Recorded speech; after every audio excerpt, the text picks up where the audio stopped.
Hello, everyone, and welcome to the Live Ones. I am Big Matt, your capper extraordinaire, and the big story today, after the cutdowns of 53-man squads in NFL training camps, now begins the shakeouts of the depth chart.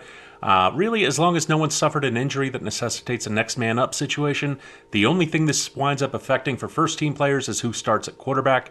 And maybe not surprisingly, the competition is over in Pittsburgh, and Russell Wilson will be the starter week one. Justin Fields relegated to backup. I feel bad for him, but honestly, he shouldn't have been a first-round pick anyway. I've said it so many times on this show, quarterback is the single most overvalued position in sports. Teams absolutely kill any chances they have of long-term success, of being in the Super Bowl contention consistently by getting these quarterbacks out of college who don't play in a pro-style offense in the first round, shoving them right out there onto the field their rookie year to sink or swim rather than doing what everyone used to do and having them sit behind a veteran to learn the game for a year or two so that they're, better prepared when it's their time to shine, so that they know how to make much more complex reads of the defense. They play zone a lot more in the NFL. They drop linebackers back into coverage sets. They need to learn how to lead their receivers better, how to anticipate having to throw into much tighter windows. I remember seeing an interview with Peyton Manning one time about how his father called to check in on him after his first few games, his rookie year. And Peyton said to him, "Dad, no one's ever open." The NFL consists of the top 2% of defenders in D1 college football. So out of the, let's say 200 individual defenders you might encounter in college your senior year, you pick the best 4 of them individually over the course of the whole season. Individuals spread out over different opponents, maybe one per team every once in a while. Now imagine every defender on every team in every game you're playing all the time is that good, that fast, that explosive, that quick to the ball, that tight on their receiver. Even if you play in the Big Ten or the SEC, and you might have a situation where there's 2 or 3 of those elite level players you have to worry about on one team on the field at one time in one game, can't compare you to all 11 guys on the field being that good. And you just kill off your quarterback's career by drafting him first in a rebuilding project and tossing him to the wolves like that. Get every other piece in place, then get your quarterback last. Put him in the best possible position. Speaking of which, there's also been a decision made on who the starting quarterback is going to be between veteran Jacoby Brissett and rookie Drake May on the Patriots, but head coach Jared Mayo is keeping it to himself. They're morons if they don't go with Jacoby. He's been around for years. He started 3 seasons worth of games. Plus, he's worked with offensive coordinator Alex Van Pelt's system when he played for the Browns. He already knows it. He doesn't have the best record as a starter, but honestly, he's had to play in a lot of crappy situations with crappy teams. The ideal scenario would be you have Brissett play for the first half of the year, see what he can do, have May learn from him for as long as possible. If Brissett succeeds, great. He's only on a 1-year deal anyway. You don't have to worry about a long-term controversy. If he doesn't, you put the kid out there after a couple of months of taking second-team reps in practice and learning. You make the right investment in his long-term future and yours. I didn't think very much of him at North Carolina. He definitely regressed from his junior year to his senior year, and he had the benefit of playing against a lot of trash ACC defenses.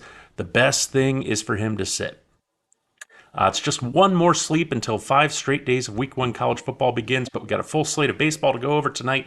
Let's get to it. And the first game tonight is at Target Field in Minneapolis.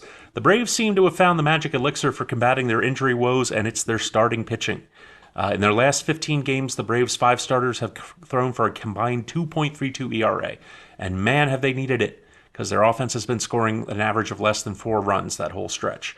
It's worked out. The Braves have won 8 out of their last 10. They're fighting like hell for that last wild card spot. They got their best starter on the mound tonight in Chris Sale. It's a race between him and Zach Wheeler for the NL Cy Young, as far as I'm concerned, with Sale having a slight edge right now. 2.62 ERA for him on the season, and even more impressive 1.80 his last 3 starts. He's really been dialing it up as of late. 6 innings is automatic for this guy. He is highly, highly unlikely to give up more than 2 runs, even against a lineup like the Twins, who do hit lefties pretty well for contact, if not for power. But honestly, that's their MO. Pretty much everyone in that lineup can hit pretty well, pretty consistently. Everyone's a possible home run threat, but there's no big, super automatic, offensive pop. This guy is going to hit a home run guaranteed every time he comes up to the plate. It's death of 1,000 cuts from that lineup. They get runs in bunches. They keep the line moving with a bunch of base hits. But the Twins are putting their rookie call-up in David Festa on the mound, the guy who took over the spot in the rotation when Chris Paddock went down. He's honestly a long reliever. Has not shown that he can go more than 70 or 80 pitches, and he really shouldn't be going that long. When the Twins are in the postseason, you will not see this guy in the rotation. He's 5.20 ERA, gives up a lot of walks. Usually he's good for 4 innings, maybe 5 before the bullpen comes in. And they're going to be coming in with 2 or 3 runs on the board. That's just who this guy is. I like Sale much better in this matchup. The Braves have shown the first 2 games of this series that they can hit Twins pitching that's better than Festa, so give me the Braves on the money line tonight. Second game tonight is the Rangers and the White Sox. It's been a pretty epic fall from grace for the defending World Series champions. That's what happens when literally your entire starting rotation goes down with injuries. But they are giving another chance to Jack Leiter, calling him back up from the majors for the 3rd time this year. The skinny from AAA is that he's become a completely different pitcher during his time down there this extended stretch since May. He has a 2.37 ERA in his 4 second-half starts with 30 strikeouts and just 6 walks in 19 innings. Over his past 2 starts, Leiter struck out 20 batters with just 2 walks in 9 1/3 innings. His velocity on his fastball is now topping 100 miles an hour as well. As bad as things have been for the Rangers, they don't hold a candle to the White Sox, who are just done. I mean, you can see it with the eye test. There's just no pride left anywhere on this team. They're almost certainly going to break the 62 Mets record for losses. Chris Flexen has been scratched from today's start, and they haven't even bothered naming a new one. We're like 1 hour from game time by the time you're watching this. So it'll probably be a bullpen game for a team that literally just doesn't care anymore. Just doesn't care. Give me the Rangers on the run line, -1.5 runs. Finally, tonight we head out west for another crack at a matchup we lost last night in the Orioles and the Dodgers. And here again, I'm taking a look at fading a really bad pitcher. Walker Buehler is just done. He's cooked.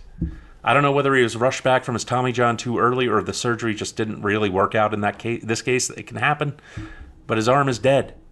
5.58 ERA, 1.65 whip for the season. It gets even worse when you look at recent starts. He's got an 8.74 ERA and a 2.21 whip in his last 3. The man struggles to get through 4 innings. His fastball's got no run to it. His off-speed pitches have very little break. He's not getting the chase rate. He's not getting the swings and misses. It's really common for him to need 25 pitches to get through an inning. He's just done. And I have too much faith in this Orioles lineup with its multitude of hitters to not take advantage of that tonight. With Corbin Burnes on the mound, even though he's been struggling his last couple of starts, he's too good a pitcher not to have some positive regression. Give me the Orioles on the first 5 money line tonight. 3rd and final pick. Everyone bet safe, stay safe. Follow us on X at Live One Sports. Check us out on Roku and Fire TV at the Live Ones. Have yourselves a great Wednesday. We'll get started with college football tomorrow.